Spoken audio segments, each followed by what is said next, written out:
Hello everyone, welcome to round table study. तो देखो बच्चे, स्टार्ट करते हैं क्लास 8th की ज्योग्राफी, है ना। और ये जो पूरा का पूरा एक्सप्लेनेशन है वो आपके एनसीईआरटी टेक्स्ट बुक के बेसिस पर होगा। और बढ़िया सा जो पीडीएफ है वो आप जा करके अपने डिस्क्रिप्शन बॉक्स से जो है वो डाउनलोड कर सकते हो। ठीक है, स्टार्ट किया जाए। देखो, तो हमारा जो फर्स्ट चैप्टर है ज्योग्राफी में वो है रिसोर्सेज। ठीक है, रिसोर्सेज का मतलब क्या होता है। देखो, जैसे आप अपनी डेली लाइफ में जो भी चीज़ यूज़ करते हो, जैसे आपने कहा सर हम फ्रिज से निकाल करके पानी पीते हैं, या फिर आपके पास बहुत सारी बुक्स हैं, या फिर आप अभी जिस रूम में आप बैठे हो वहाँ पर क्या चल रही है, फ़ैन चल रही है। वो फ़ैन किससे चल रही है, इलेक्ट्रिसिटी से चल रही है ना। तो ये सारी की सारी बच्चे जो चीज़ें हैं ना, जो आप अपनी डेली लाइफ में यूज़ कर रहे हो, यही इन्हीं सारी की सारी चीज़ों को हम लोग कहते हैं रिसोर्सेज। आगे बस में, है ना। बहुत देखो सिंपल है, सिंपल सा इसका डेफिनेशन है। क्या करोगे आप, क्या बताओगे। So what is resources, start किया जाए। देखो, ये होता है कि anything that can be use to satisfy a need is called resources. भाई आपकी नीड जो सेटिस्फाइड कर दे, है ना, आपको पूरे तरीके से सेटिस्फाइड कर दे। जैसे आप बुक पढ़ रहे हो, है ना, तो आप कह रहे हो सर ये बुक मेरे लिए अच्छी नहीं, बट ऐसा नहीं है, सारी की सारी बुक अच्छी होती हैं। वो डिपेंड करता है कि आप उसको किस तरीके से समझ रहे हो। यानी कि ऐसी सभी की ऐसी मतलब डेली लाइफ की ऐसी चीज़ें जो आपकी हर नीड को क्या करती हूँ, सेटिस्फाइड करती हूँ। तो दैट इज हम उसको क्या कहते हैं बच्चे, उसको हम लोग कहते हैं रिसोर्सेज। फॉर एग्जाम्पल आपने कहा the water you drink, electricity uses in houses, है ना। या फिर जो भी आप अपने टेक्स्ट बुक पढ़ रहे हो, या फिर इस समय आप बैठ करके इस वीडियो को अगर आप देख रहे हो, तो ये सारी की सारी जो चीज़ें हैं जो आपकी नीड है भाई, और आपकी नीड इनकी हेल्प से पूरी हो रही है, कंप्लीट हो रही है। तो आपने कह दिया कि सर दीज आर रिसोर्सेज। बहुत अच्छा, ये कॉन्सेप्ट आपको समझ में आया। अब देखो, अब अगर हम आपसे ये कहें बच्चे कि ऐसी क्या है जिसकी वजह से आप किसी भी चीज़ को रिसोर्सेज कहते हो, है ना। जैसे मैंने आपसे कहा कि आप मान लो अपने पापा से एक साइकिल के लिए ज़िद कर रहे थे। ठीक है, पापा मेरे को साइकिल चाहिए, साइकिल चाहिए। अच्छा, अब क्या हुआ, मान लो दो बच्चे हैं। एक बच्चे ने कहा पापा मेरे को साइकिल चाहिए, उसके पापा ने क्या किया, अपने बच्चे को ला करके साइकिल दे दिया। दूसरा बच्चा जो है, पापा मेरे को साइकिल चाहिए, चलो एक साल बीत गया, एक और मतलब फिर एक और साल बीत गया ना, समझ रहे हो। तो अब देखो, दूसरे वाले बच्चे को ना साइकिल की वैल्यू बहुत ज़्यादा समझ में आएगी।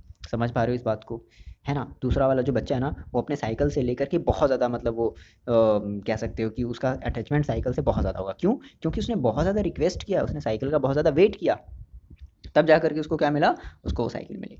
तो अगर हर एक चीज़ की अगर वैल्यू अगर आपको बढ़ानी है, समझ रहे हो, तो उसको उसकी आपको अगर कॉस्ट, कहने का मतलब भाई बच्चे ने ज़्यादा कॉस्ट दिया, कॉस्ट का मतलब उसने ज़्यादा वेट किया, तो दूसरे वाले बच्चे के लिए साइकिल की मतलब वैल्यू क्या होगी, ज़्यादा होगी। पहले वाले बच्चे के लिए अरे चलो मैंने तो एक बार में ऑर्डर किया, पापा ने मेरे लिए ला करके दे दिया ना, तो उसके लिए थोड़ी सी मतलब उतनी वैल्यू नहीं होगी उस साइकिल की, समझ रहे हो।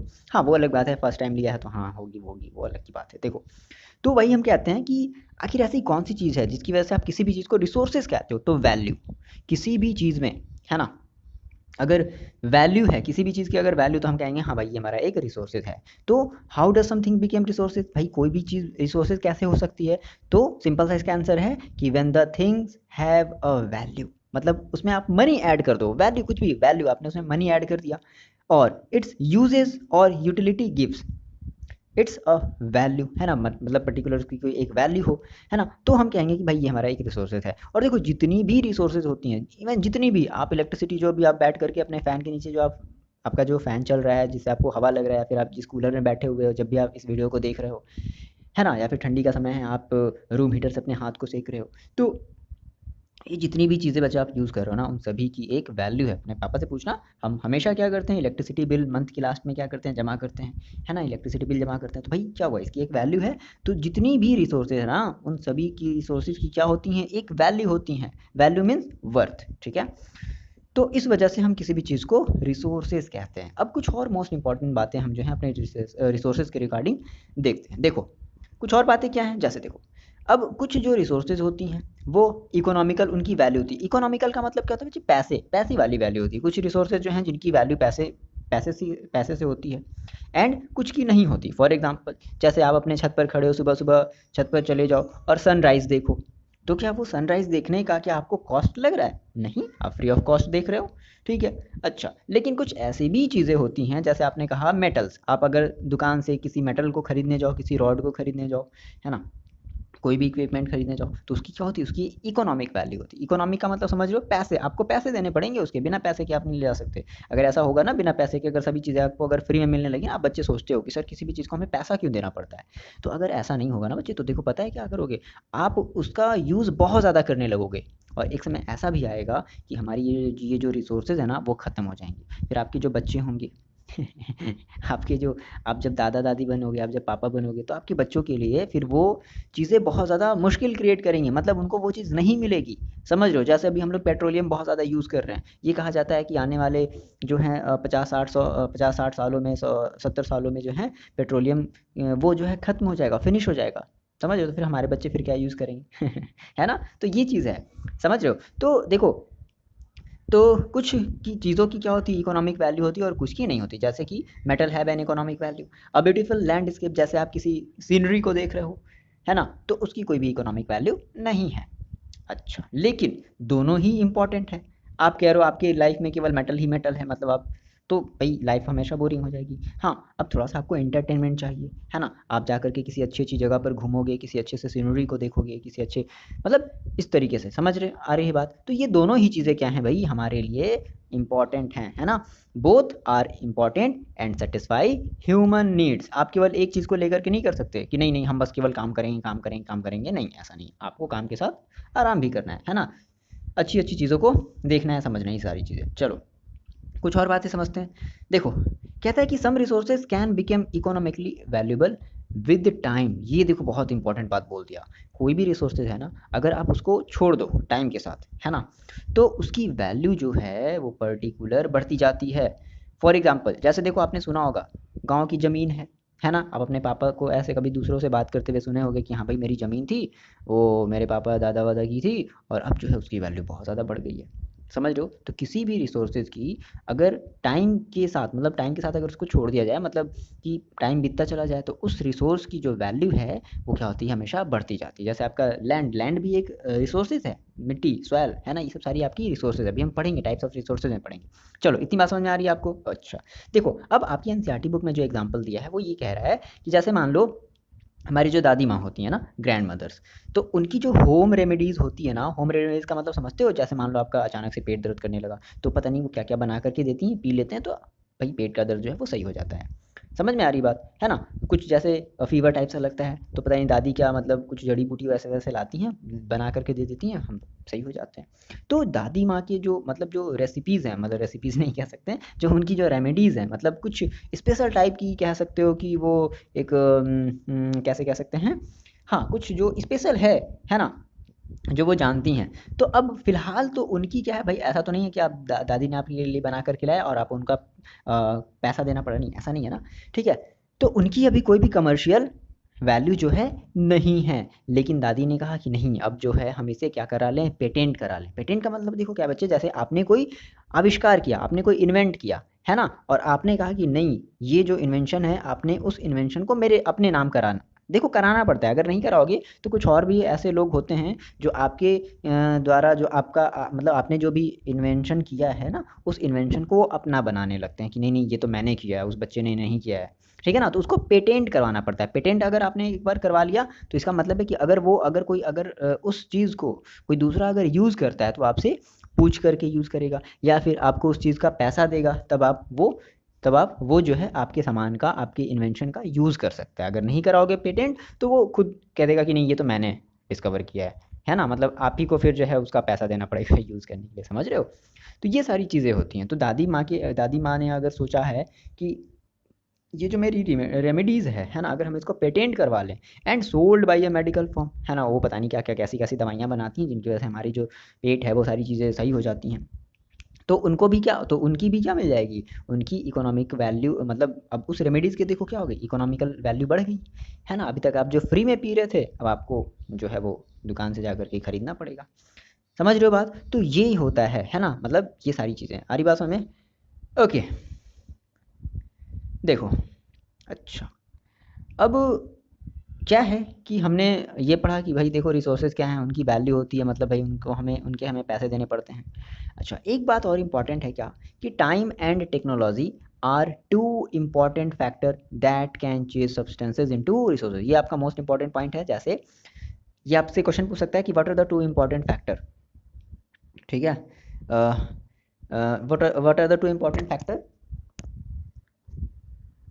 Sorry, what are the two important factor that can changes substances into resources. किसी भी सब्सटेंस को आप अगर एक रिसोर्सेज में अगर आप चेंज कर रहे हो तो भाई उसके लिए दो इंपॉर्टेंट फैक्टर बताओ, तो आप क्या बताओगे? फर्स्ट है आपका टाइम और सेकेंड है आपकी टेक्नोलॉजी। जैसे आपने कहा सर आपके पास टाइम ही नहीं है, तो कहाँ से आप चेंज कर पाओगे? जैसे मान लो आपको सड़क बनाना है, तो सड़क बनाने के लिए आपको टाइम देना पड़ेगा ना। अच्छा, टेक्नोलॉजी का मतलब क्या? जैसे आप सड़क केवल ऐसे गए, हाथ में ऐसे कुदार ले लिए, ऐसे फावड़े ले लिए, तो उससे तो नहीं बन जाएंगी। क्या करना पड़ेगा आपको? टेक्नोलॉजी का यूज़ करना पड़ेगा। आपको बड़ी बड़ी जो हैं वो व्हीकल्स मंगाने पड़ेंगे, सड़क बनाने वाले गाड़ियाँ जो हैं वो मंगानी पड़ेंगी ना। तो बेसिकली सब्सटेंसेस को हम रिसोर्सेज में कैसे चेंज करें? देखो, सब्सटेंसेस कहने का मतलब क्या है? जैसे मान लो आपने कहा आपका ये जो घर बना है, तो आपका घर क्या बना है? आपने इसके लिए रॉड खरीदा है, आपने इसके लिए गिट्टी बालू खरीदी हैं, सारी चीज़ें। तो अब देखो, अब ये जो आपने ये जो गिट्टी बालू खरीदी, वो कहाँ से खरीदी? वो किसी ना किसी पहाड़ से काट करके बनाए गए होंगे, और वो पहाड़ से बेसिकली कैसे कटे होंगे? तो उसके लिए हमने टेक्नोलॉजी का यूज़ किया होगा। समझ रहे हो? तो ये हमारे दो इंपॉर्टेंट फैक्टर हैं किसी भी सब्सटेंसेस को रिसोर्सेज में चेंज करने के लिए, ठीक है। ओके, अच्छा, और भी देखो क्या है। देखो, हम लोग अगर अपनी बात करें, जो पीपल हैं, आप जो बच्चे हो, वो आप भी क्या हो? एक इम्पॉर्टेंट रिसोर्सेज हो, है ना। क्योंकि भाई पहाड़ को जो तोड़ने का काम आया, या फिर व्हीकल चलाने का जो काम जो कर रहा है, वो कौन कर रहा है? वो ह्यूमन ही तो कर रहा है ना। आप भी बड़े होगे, आप भी कोई ऐसा इन्वेंशन करोगे, आप भी कोई टेक्नोलॉजी बनाओगे, तो जो ह्यूमंस होते हैं ना, हम ह्यूमंस भी क्या हैं? मोस्ट इंपॉर्टेंट रिसोर्सेज हैं।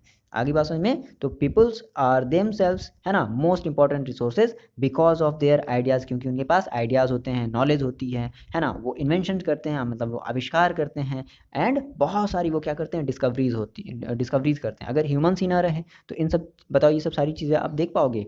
जो अच्छे अच्छे आप जो ब्रिज देखते हो, जो अच्छी अच्छी जो आप व्हीकल्स देखते हो, मोटरसाइकिल्स देखते हो, आपकी पास जो आपकी जो बाईसाइकिल है, आपकी जो साइकिल है, तो वो सारी की सारी आइडियाज़ किसने दिया है? ह्यूमंस ने दिया है। तो ह्यूमंस को भी हम क्या मानते हैं? As a resources. आप बच्चे भी क्या हो? एक मोस्ट इंपॉर्टेंट हमारे नेशंस के रिसोर्सेज हो। आप जब बड़े हो जाओगे, आप इन्वेंशन करोगे, सारी चीज़ें, है ना, तो आप भी एक रिसोर्सेज हो। समझ में आ रही बात? चलो देखो, अब यहाँ से हम समझते हैं टाइप्स ऑफ रिसोर्सेज, ठीक है। देखो, अब बेसिकली इस वीडियो को हम दो पार्ट में पढ़ने वाले हैं। इस पार्ट में हम पहले वाले पार्ट में रिसोर्सेज के बारे में पढ़ेंगे, टाइप्स ऑफ रिसोर्सेज के बारे में पढ़ेंगे। अच्छा, दूसरे पार्ट में हम ये पढ़ेंगे, देखो हमने क्या किया कि अभी हम ना रिसोर्सेज बहुत ज़्यादा अमाउंट में यूज़ कर रहे हैं, तो मे बी फ्यूचर में क्या हो कि ये सारी चीज़ें ख़त्म हो जाएँ। तो क्या करना है हमें? इसको हम किस तरीके से बचाए रख सकते हैं ना, कंजर्व किस तरीके से कर सकते हैं, तो हम अपने नेक्स्ट पार्ट में ये पढ़ेंगे, ठीक है। कंजर्वेशन ऑफ रिसोर्सेज, कंजर्वेशन का मतलब होता है बचा करके रखना। ओके, तो हम बात करते हैं अपने टाइप्स ऑफ रिसोर्सेज। टाइप मतलब समझ रहे हो कि भाई कितने तरीके के हमारे जो हैं वो रिसोर्सेज हो सकते हैं, हाउ मेनी टाइप्स। ओके, तो रिसोर्सेज को देखो, बेसिकली अगर हम क्लासीफाइड करें तो उसको हम तीन तरीके से क्लासीफाइड कर सकते हैं। First is natural resources. देखो, नेचुरल रिसोर्सेज बहुत ज़्यादा इंपॉर्टेंट है, मतलब बहुत ही ज़्यादा बड़ी है, इसके भी कई सारे पार्ट्स भी आपको देखने को मिलेंगे, ठीक है, समझना। अच्छा, दूसरा है ह्यूमन मेड रिसोर्सेज, जैसे ह्यूमन ने कोई बनाया है। जैसे मान लो उसके पास रॉ मटेरियल था, रॉ मटेरियल कहने का मतलब क्या आप समझते हो? जैसे गिट्टी है, बालू है ना, सीमेंट है, और ठीक है, तो उन सब सारी चीज़ों को मिला करके उसने एक बढ़िया सा आपका एक घर बना दिया। तो वो घर आपका क्या है? एक ह्यूमन मेड रिसोर्स है। अच्छा, और लास्ट चीज़ मैंने आपको जो भी थोड़ी देर पहले बताया कि ह्यूमन इटसेल्फ, है ना, ह्यूमन हम जो हैं, हम जो खुद क्या हैं, हिमसेल्फ, हम लोग खुद क्या हैं? एक अच्छे से रिसोर्सेज हैं। समझ रहे हो? चलो, हम बारी बारी से क्या करेंगे, इनके बारे में बात करने वाले। तो सबसे पहले हम देखते हैं व्हाट इज नेचुरल रिसोर्सेज। देखो, नेचर का मतलब क्या होता है भाई? नेचुरल मीन्स नेचर, जो हमें नेचर के थ्रू क्या हुआ, मिला हुआ हो। तो आपने कहा the resources that are drawn from nature, जो हम नेचर से लेते हैं, है ना, and used without much modification, और उसमें हम बहुत ज़्यादा मॉडिफिकेशन नहीं करें। मतलब बहुत ज़्यादा मॉडिफिकेशन का मतलब क्या? जैसे रिवर्स, रिवर्स भाई क्या है? ये एक नेचुरल रिसोर्सेज है। आप रिवर बना सकते हो क्या? नहीं बना सकते। एयर, एयर क्या आप एयर बना सकते हो? हाँ, वो कहोगे सर हम लैब में बना लेते हैं, ये नाइट्रोजन गैस हो, नहीं, तो वो बात की बात है, बहुत ज़्यादा अमाउंट में आपको एयर बनानी है तो नहीं बना सकते एयर। लेक्स, जो आपकी जो झीलें होती हैं, क्या वो बना सकते हो? हाँ, कुछ मैन मेड भी अब लेक्स जो हैं वो बनाई जा चुकी हैं, लेकिन बहुत कम, है ना। मोस्ट ऑफ जो लेक्स हैं वो आपकी नेचुरल हैं, वो मतलब गॉड के थ्रू बनाई गई है, नेचर के थ्रू बनाई गई है, ठीक है। द सॉयल, जो मिट्टी, अब बताओ आप क्या मिट्टी बना सकते हो, सॉयल बना सकते हो? नहीं, है ना। तो ये मिनरल्स, तो ये सारी जो चीज़ें हैं बच्चे, ये सब आपकी एक नेचुरल रिसोर्सेज हैं, इनमें आप बहुत ज़्यादा मॉडिफिकेशन नहीं कर सकते। मॉडिफिकेशन का मतलब क्या है? जैसे जैसे मान लो ना कुछ बच्चे होते हैं बड़े इन्वेंशन टाइप के बड़े मतलब इन्वेंटर टाइप के होते हैं। कैसे? वो एक मार्केट से खिलौने वाली बाइक खरीद कर लाते हैं, उसमें वो पता नहीं क्या क्या क्या क्या अपना वो दिमाग लगाते रहते हैं, है ना, समझ रहे हो? तो हम कहते हैं वो हमारी एक मतलब मॉडिफिकेशन उसको कहते हैं, मॉडिफिकेशन। ओके, क्लियर है? तो आपको यहाँ पे क्या समझना है? नेचुरल रिसोर्सेज के बारे में समझना है। नेचुरल रिसोर्सेज का मतलब कि नेचर के थ्रू हमें दी गई हूँ और हम उसमें बहुत ज़्यादा मॉडिफिकेशन नहीं कर सकते, that is called natural resource. For example ये वो सारी चीज़ें आप बता दोगे। क्लियर है? चलो, अच्छा, ये जो हमारी होती है ये नेचर की तरफ से फ्री गिफ्ट होती हैं, है ना, and can be use directly, और हम इनका डायरेक्टली यूज़ करते हैं। अब तो ऐसा हो गया ना, पहले के समय में हम आप लोग अपनी मम्मी पापा से पूछना कि वो जो बताते थे कि मतलब नदी के जो पानी होते हैं ना, पहले इतने इतने साफ़ सुथरे होते थे नदी के पानी की, पहले वो सब नदी के पानी पीते थे, समझ रहे हो? और नदी के पानी में मतलब बहुत सारी चीज़ें होती थी, इवन आप जो अभी आप इमेजिन भी नहीं कर सकते, है ना? अब तो जो रिवर का पानी हो देखो कितना ज़्यादा गंदा हो गया है, बट ऐसा पहले नहीं था, है ना? बहुत साफ़ पहले जो है नदियाँ वो बहुत साफ़ पहले हुआ करती थी। ठीक है, चलो। अब देखो, अब क्या हुआ कि इस नेचुरल रिसोर्सेज को भी कई सारे पार्ट्स में बांट दिए गए। यहाँ से ध्यान समझना, नेचुरल रिसोर्सेज बहुत बड़ी है, बहुत बड़ी। तो हमने इन नेचुरल रिसोर्सेज को भी हमने कई सारे पार्ट्स में हमने बांट दिया। पहला हमने पार्ट जो कहा, हमने कहा level of development and uses. हमने नेचुरल रिसोर्सेज को हमने किस तरीके से बांटा? हमने पहले बांटा लेवल ऑफ डेवलपमेंट, ठीक है? तो अब डेवलपमेंट के लेवल पे अगर हम बात करें तो फिर डेवलपमेंट के लेवल पे हमने नेचुरल रिसोर्सेज को हमने फिर दो तरीके से बांट दिया, actual resources and potential resources. अभी हमें इन्हें सबके बारे में पढ़ना है धीरे धीरे, बारी बारी से। ठीक है, समझ में आ रही मेरी बात? चलो मेरे साथ चलते रहो और इन सारी चीज़ों को अपनी कॉपी में नोट डाउन भी करते चलोगे, ठीक है ना? बहुत आसान है। देखो, level of development and uses के बेसिस पे हमने दो पार्ट में बांट दिया, actual and potential resources. Now दूसरी हमने बात करी ओरिजिन, मतलब basis of origin. Natural resources क्या किस बेसिस पे? ओरिजिन के बेसिस पे, है ना? तो ओरिजिन के बेसिस पे भी हमने नेचुरल रिसोर्सेज को दो पार्ट में बांट दिया। पहला हमारा अबायोटिक, दूसरा हमारा बायोटिक। क्या है ये भी हम लोग पढ़ने वाले। देखो, बायोटिक का मतलब क्या होता है? जो लिविंग थिंग्स होती हैं, ठीक है? अबायोटिक का मतलब क्या होता है? जो नॉन लिविंग थिंग्स होती है। दूसरी चीज़ हमारी क्या, नेक्स्ट हमने जो इसको डिवाइड किया अपने नेचुरल रिसोर्सेज को, हमने कहा stock and distribution. Stock and distribution के हम इसके पॉइंट ऑफ व्यू से देखेंगे कि हमारा जो नेचुरल रिसोर्सेज है वो क्या है, कैसा है। इसके बेसिकली कोई टाइप्स नहीं है। तो अभी देखो, हमने कहा सर हमारी जो रिसोर्सेज हैं वो बेसिकली तीन टाइप की हैं। कौन कौन सी? Natural resources, human made resources और ह्यूमन हिमसेल्फ, खुद ह्यूमन ही क्या एक जो है वो रिसोर्सेज है। अब हमने कहा सर नेचुरल रिसोर्सेज की अगर हम बात करें तो नेचुरल रिसोर्सेज को हमने फिर से थ्री टाइप में हमने बांट दिया। किस तरीके से? कुछ इस तरीके से, level of development and uses के बेसिस पर हमने कहा सर ये हमारे दो टाइप्स की होंगी, एक्चुअल एंड पोटेंशियल। दूसरा हमने कहा सर ओरिजिन के बेसिस पर हमारी जो नेचुरल रिसोर्सेज है ये हमारी दो टाइप की होंगी, अबायोटिक एंड बायोटिक। तीसरा हमने कहा सर स्टॉक एंड डिस्ट्रीब्यूशन। इसके बेसिस पे भी हम अपने रिसोर्सेज को पढ़ेंगे। देखो, तो सबसे पहले फर्स्ट ऑफ ऑल हम बात करते हैं level of development and uses के बेसिस पे। तो हमने कहा सर हमारी दो टाइप्स की होती हैं, एक्चुअल रिसोर्सेज होती हैं एंड पोटेंशियल रिसोर्सेज होती हैं। तो एक्चुअल, देखो एक्चुअल का मतलब क्या है? जैसे आपने कहा कि एक्चुअल मीन्स आप उसकी अमाउंट जान रहे हो, है ना? आपने कहा कि सर अच्छा मेरे घर में जो है वो एक्चुअल जो है इतने मतलब, या फिर आपने कहा कि सर इस समय मेरी बाइक में जो पेट्रोल है वो 2 लीटर है, तो आपको पता है ना, कि दैट इज़ वो एक्चुअल है। तो आपने कहा कि those resources whose quantity are known, है ना, जिसकी क्वांटिटी आपको पता है। तो आप कहोगे कि हाँ भाई ये हमारा एक एक्चुअल रिसोर्स है, और ये एक्चुअल रिसोर्स भी किसके अंडर में आता है? नेचुरल रिसोर्स के अंदर में आता है, अंडर में आता है। ये बात आपको समझ में आ रही है? अच्छा, दूसरा क्या है कि they are used in present. अच्छा, आप इसको प्रेजेंटली यूज भी कर रहे हो, है ना? जैसे हम कहते हैं ना कि हमारी जो पेट्रोल है वो आने वाले 60-70 सालों में खत्म होने वाली, दैट इज एक्चुअल, आपको पता है और आप इसका भी यूज भी कर रहे हो। तो हमें क्या है, हमें हमें इसको कंजर्व करने की जरूरत है ना, बचाने की जरूरत है अपने बच्चों बच्चों के लिए, ठीक है? सर अभी तो हम खुद ही बच्चे हैं। ओके ओके, ठीक, अब अभी सभी बच्चे हो। अच्छा, और इसके एग्जाम्पल देखो क्या है, जैसे कि dark soil of deacon plateau, है ना, इन महाराष्ट्र, पेट्रोलियम इन वेस्ट एशिया। तो ये सब सारी चीज़ें आपको नोन है, पता है। जो जो जैसे आपने नाम सुना होगा कि सऊदी अरबिया जो है, यूएई जो है, वहाँ पर बहुत सारे अमाउंट में क्या होते हैं, कच्चे तेल पाए जाते हैं, मतलब पेट्रोलियम प्रोडक्ट पाए जाते हैं ना। तो वो सब क्या है, वो सब एक फिक्स्ड क्वांटिटी है, वो कभी ना कभी आने वाले सालों में वो फिनिश हो जाएंगी, ख़त्म हो जाएंगी, समझ रहे हो? तो उसको हम लोग कहते हैं एक्चुअल रिसोर्सेज। एक्चुअल का मतलब दैट इज जो सच में एग्जिस्ट, जिसके बारे में आपको कंप्लीट नॉलेज हो, है ना, एक्चुअल। अच्छा, दूसरी हमारी क्या है? Potential resources. पोटेंशियल रिसोर्सेज का मतलब क्या होता है कि रिसोर्सेज तो बहुत सारी हों, है ना, लेकिन आपको उसके बारे में पता नहीं हो, समझ रहे हो? मतलब आप उसकी क्वांटिटी नहीं जान रहे हो कि अच्छा ये क्या है, ठीक है। जैसे कि अच्छा, और ये हम प्रेजेंट समय में इसका हम यूज़ भी नहीं करते। जैसे कि अभी जो है वो डिस्कवर किया गया, यूरेनियम बहुत ज़्यादा डिस्कवर किया गया हमारे लद्दाख रीजन में, हमारा जो लद्दाख स्टेट है वहाँ पर बहुत ज़्यादा क्या किया गया, यूरेनियम फाउंड किया गया है। लेकिन अभी हम उसका यूज़ करना नहीं जानते हैं। देखो इंडिया में अभी हम यूरेनियम बहुत ज़्यादा यूज़ करना नहीं जानते ना, ऐसे बहुत मतलब कि ये सब सारी चीज़ें क्यों, बेसिक इसका रीज़न क्या है कि हम ऐसा क्यों नहीं यूज़ कर पा रहे हैं, क्योंकि हमारे पास लैक ऑफ टेक्नोलॉजी है। लैक ऑफ टेक्नोलॉजी का मतलब कि टेक्नोलॉजी की कमी। अब आप में से कुछ बच्चे बड़े हो गए, बढ़िया से एक टेक्नोलॉजी बनाओगे, उसके बेसिस पे हम इन सब सारी चीज़ों को यूज़ करना सीखेंगे, ठीक है ना। तो इन सब की चीज़ों की वजह से, इन सब लैक ऑफ टेक्नोलॉजी की वजह से जो है हम इन रिसोर्सेज का यूज़ नहीं कर सकते। तो पोटेंशियल रिसोर्सेज का मतलब समझ में आया कि इंटायर क्वांटिटी जो है हम नहीं जानते हैं, है ना। हैं तो बहुत ज़्यादा, लेकिन हमें नहीं पता कि कितनी है ना, और हम उनको प्रेजेंट में यूज़ भी नहीं करते हैं। ओके, तो these resources could be used future due to lack of technology. For example, uranium found in Ladakh is example of this. बढ़िया, ये आपको समझ में आया। चलो नेक्स्ट हम बात करते हैं on the basis of their origin. ये भी हमारा क्या है, ये भी हमारा नेचुरल रिसोर्सेज का टाइप है। क्लियर है, on the basis of their origin. तो मैंने आपको बताया था ओरिजिन के बेसिस पे क्या होती हैं, दो टाइप की आपकी रिसोर्सेज होती हैं। कौन कौन सी भाई, अबायोटिक होती हैं एंड बायोटिक होती हैं। अबायोटिक का भी मैंने आपको मतलब बताया था। अबायोटिक का मतलब क्या होता है, जो नॉन लिविंग थिंग हो, मतलब जो जिंदा नहीं है। जैसे कि ये पहले कभी जिंदा रहे होंगे, जैसे कि आपका मतलब जिंदा नहीं रहे होंगे, जैसे मिनरल्स आपके जो बनते हैं ना, वो डेड एनिमल से बनते हैं। बहुत लाखों साल पहले, हजारों साल पहले, करोड़ों साल पहले जो है ना, ये एनिमल्स जो हैं वो डेड हो गए थे, फिर ये डिकम्पोज होते गए होते गए होते गए होते गए और फाइनली आपको एक मिनरल्स दे दिए। मिनरल्स का मतलब जो आप यूज़ करते हैं, पेट्रोलियम को, कोयला, ये सब सारी चीज़ें, कोल, है ना, इनको हम लोग मिनरल्स कहते हैं। तो सोयल्स हो गया, रॉक्स हैं, मिनरल्स हैं, है ना, ये सब हमारे एबायोटिक रिसोर्सेज हैं। क्लियर है। नाउ नेक्स्ट हम बात करते हैं अपने बायोटिक रिसोर्सेज की। बायोटिक रिसोर्सेज देखो क्या होते हैं, these are living things. Biotic that is जो जिंदा हो, जैसे कि प्लांट्स।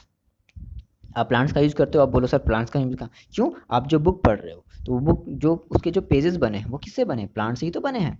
एनिमल्स, है ना। आप जो बेल्ट यूज़ करते हो तो वो बेल्ट किसके, आप कहते हो ना सर मेरे को लेदर का, आप पापा से कहते हो पापा मेरे लिए लेदर का जो है वो बेल्ट ले आना, है ना, लेदर की मेरे लिए पापा जो है जैकेट ले आना। समझ रहे हो, तो सारी जो लेदर आ रही है वो लेदर का मतलब क्या, एनिमल का स्किन, हाँ है कि नहीं।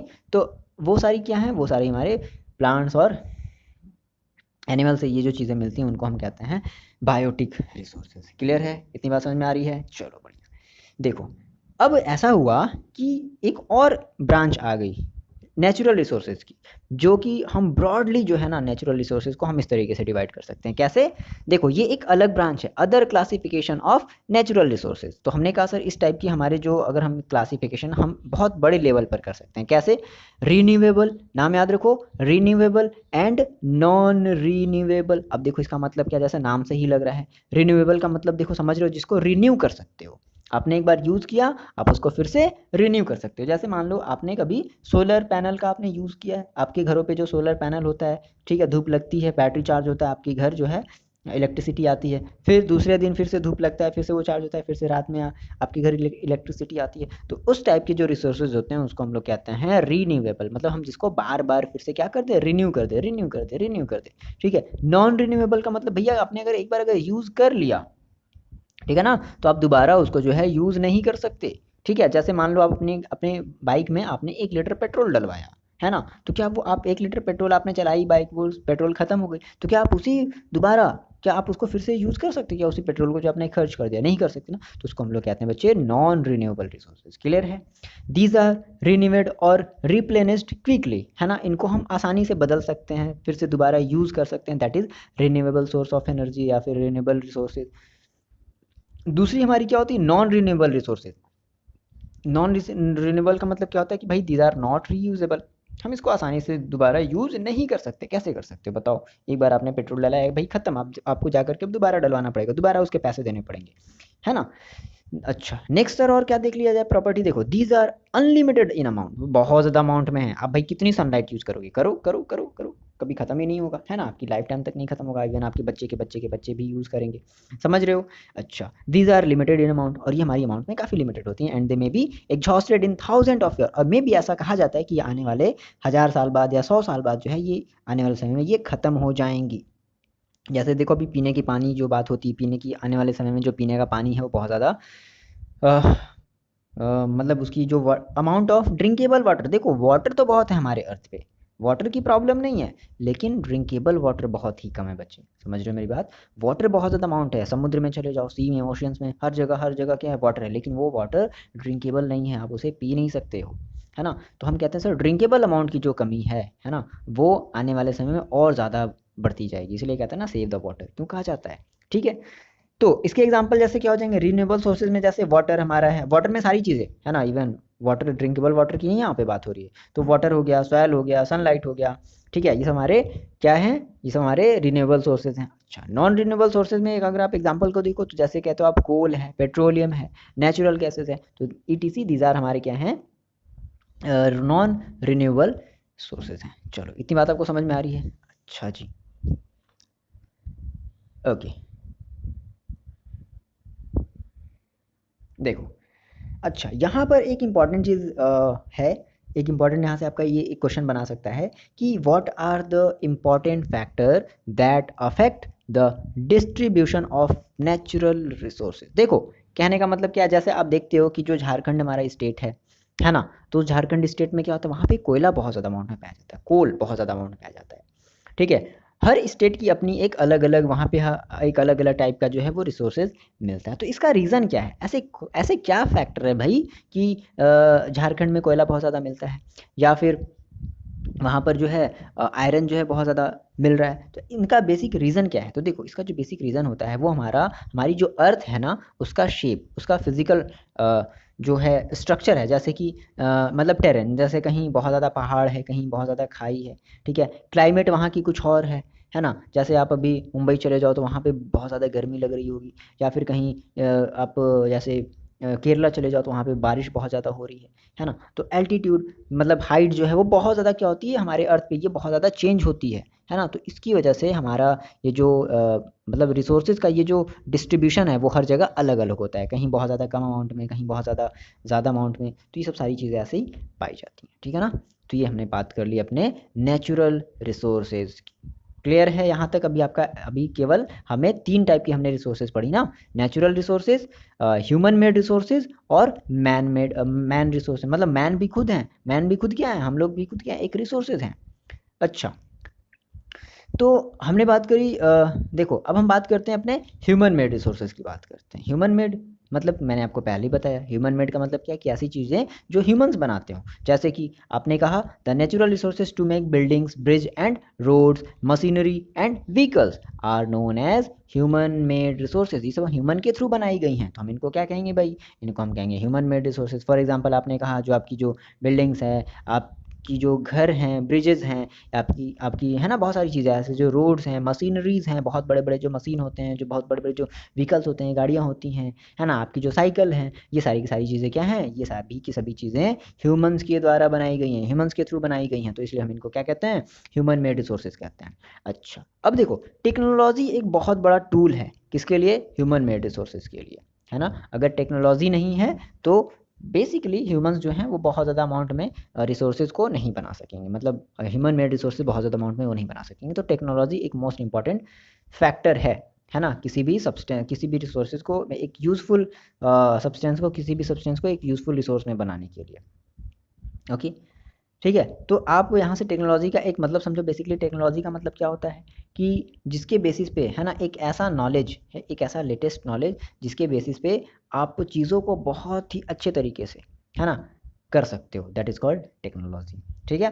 अच्छा, यहाँ पे ये थोड़ी सी चीज़ें गड़बड़ हो गई हैं, देखो यहाँ पे आपको ये साफ साफ दिख रहा है, जैसे क्या कहा हमने कि मेरे पास अभी नेचुरल रिसोर्सेज थी, क्या कौन सी रिसोर्सेज थी भाई, नेचुरल, दिख रहा है ना आपको, ये बेसिकली यहाँ पर लिखा हुआ है नेचुरल रिसोर्सेज, अपनी कॉपी में ऐसे लिख लेना, यहाँ पर क्या है, नेचुरल रिसोर्सेज हैं। अब नेचुरल रिसोर्सेज ये गई ह्यूमंस के पास, ये किसके पास गई भाई, ये ह्यूमंस के पास गई, और ह्यूमंस ने इसको पीट पीट करके, ठोक ठोक करके, मार मार करके, अपने टेक्नोलॉजी का, अपने आइडिया का, अपने दिमाग का यूज़ करके इसको ह्यूमन मेड रिसोर्सेज में कन्वर्ट कर दिया, ठीक है। ओके, बहुत बढ़िया। अब देखो, नेक्स्ट जो टाइप था वो क्या था हमारा, ह्यूमन रिसोर्सेज। हमने कहा था भाई कि ह्यूमंस खुद भी क्या है, जैसे आप बच्चे, आप जो अभी जो छोटे छोटे जो बच्चे हो, वो आप खुद भी क्या हो, हमारे नेशंस के लिए एक मोस्ट इंपॉर्टेंट, एक वैल्यूएबल रिसोर्सेज हो, आप बड़े होकर के हमारे इस कंट्री के एक मोस्ट इंपॉर्टेंट रिसोर्सेज बनोगे, है ना, जो बहुत ज़्यादा डेवलपमेंट करोगे, ये सारी चीज़ें, ठीक है। तो हमने कहा सर ह्यूमंस जो है ना वो खुद भी क्या है, एक रिसोर्सेज हैं, पीपुल्स आर ह्यूमन रिसोर्सेज, ठीक है। बिकॉज देखो अब इसका रीजन क्या आपका हो sir, why peoples are human resources. पहली चीज, they can make the best use of nature to create more resources, है ना, वो नेचर का बेस्ट यूज करके क्या करते हैं, बहुत ही ज़्यादा और रिसोर्सेज को वो क्रिएट कर सकते हैं, है ना, वो जॉब क्रिएट करते हैं, वो कंपनी बनाते हैं, ये सारी चीज़ें हैं, ठीक है। अच्छा, उनके पास और ऐसा और क्यों भाई, और हम ह्यूमन को रिसोर्सेज क्यों कहते हैं, क्योंकि उनके पास नॉलेज होता है, उसी नॉलेज के बेसिस पे वो अच्छी अच्छी चीज़ें बनाते हैं, स्किल्स होती हैं, टेक्नोलॉजी होती हैं, है ना, तो उनकी बेसिस पे वो अच्छी अच्छी चीज़ें बनाती हैं। तो हम कह सकते हैं कि ह्यूमन्स हमारे एक इंपॉर्टेंट रिसोर्सेज है। अब देखो यहाँ से एक मोस्ट इंपॉर्टेंट डेफिनेशन आता है, एग्जाम में हमेशा पूछा जाता है, ये ध्यान रखना, क्या है ह्यूमन रिसोर्स डेवलपमेंट। अब भाई ये क्या होता है ह्यूमन रिसोर्स, जैसे देखो नाम से ही लग रहा है ह्यूमन रिसोर्स डेवलपमेंट, मतलब क्या करे, improving the quality of peoples skill, ठीक है, so that they are able to create more resources is known as human resource development. मतलब कि ह्यूमंस की जो क्वालिटी है ना, वो आप क्या कर दो, इम्प्रूव कर दो, जिसकी वजह से वो बहुत अच्छी अच्छी चीज़ें क्या करने लगे, उन रिसोर्सेज के हेल्प से बहुत अच्छी अच्छी चीज़ें जो हैं, या फिर बहुत अच्छे अच्छे रिसोर्सेज जो हैं वो बनाने लगे आपके लिए, ठीक है, जैसे एक सुंदर सुंदर बैग वो बनाने लगे, है ना। तो हमने क्या किया है कि improving the quality of peoples skill, हमने उनकी स्किल को बढ़ा दिया, है ना, so that they are able to create more resources, है ना, और इसी चीज़ को हम लोग कहते हैं क्या, ह्यूमन रिसोर्स डेवलपमेंट। समझ में आ गई बात। तो ये बेसिक सी अभी हम बातें बस यहाँ तक रखते हैं, है ना। अभी तक हमने ये रिसोर्सेज पढ़ा, हमने रिसोर्सेज के टाइप पढ़े, आई होप आपको समझ में आया होगा। अगर आपको समझ में आया तो आप कमेंट करके बताओगे और आप इसको अपने फ्रेंड्स के साथ भी शेयर करोगे, ठीक है, ओके। और इसके जस्ट बाद आपको जो है इसका नेक्स्ट वाला जो है एक्सरसाइज मतलब पार्ट भी मिल जाएगा, जिसमें हम बात करेंगे कंजर्वेशन, कि हम रिसोर्सेज को किस तरीके से बचा सकते हैं अपने बच्चों के लिए ठीक है, चलो मिलते हैं बच्चे नेक्स्ट वीडियो में, पढ़ाई करते रहो और आप लोग अपना ख्याल रखो।